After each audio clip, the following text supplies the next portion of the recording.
What's up, everybody?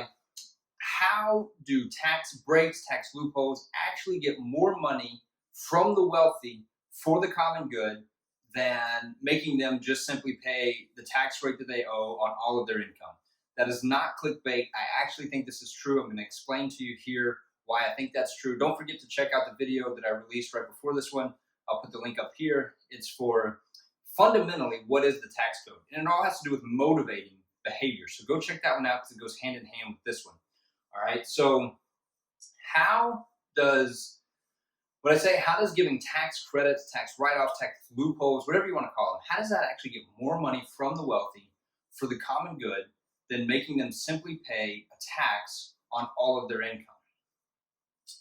Well, it has to do with how deductions work. Now, deductions and credits are a little bit different. You'll usually hear a deduction will save you a percentage of taxes, and tax credits are a dollar for dollar reduction of your tax, okay?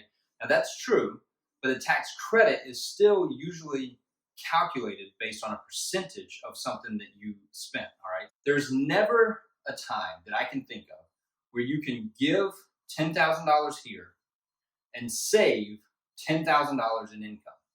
Doesn't work that way. What's gonna happen is you're gonna give $10,000 here and you're going to save whatever your tax rate is over here. So if you're in the 20% tax bracket, you're going to give $10,000, you'll save $2,000 in taxes. If your goal, and I'm not saying this is good, bad, or whatever, I just give facts.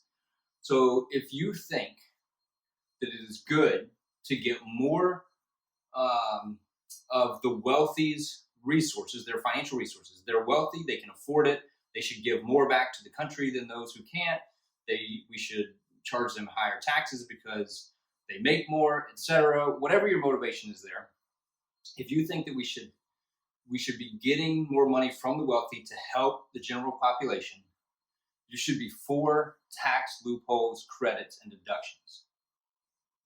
What? Yes, you absolutely should be. And it goes back to what I just said.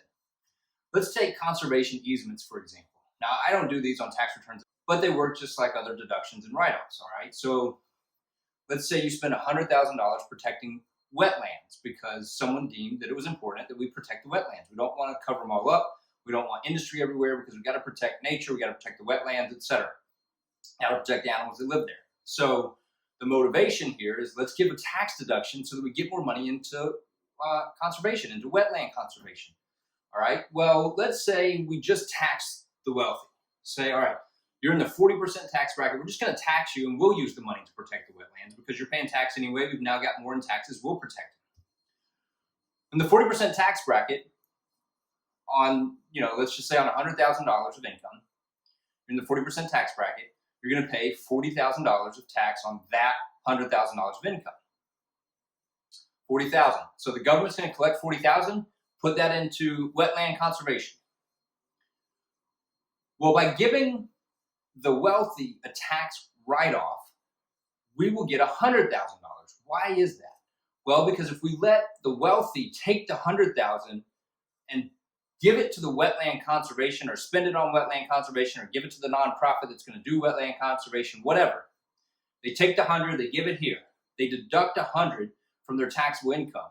They reduce their income by $100,000. They just saved whatever their tax rate is. In this example, 40% in taxes. Their taxes just went down by $40,000. Okay, so if you remember, if we taxed them, we took the 40 and put it into wetlands. How much are in wetland conservation right now? 100,000. We let them take 100, put it over here. We now have 100,000 for wetland conservation. The wealthy person took $100,000 out of their checking account and gave it to something that benefits all of us as a whole, our environment, the community, the country, however you want to look at it.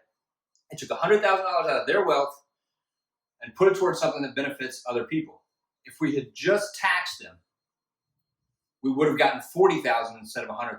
So you should be for write-offs. You should be for deductions of this nature. Now, there's different kinds, but pretty much all of them, and that goes back to the other video, the fundamental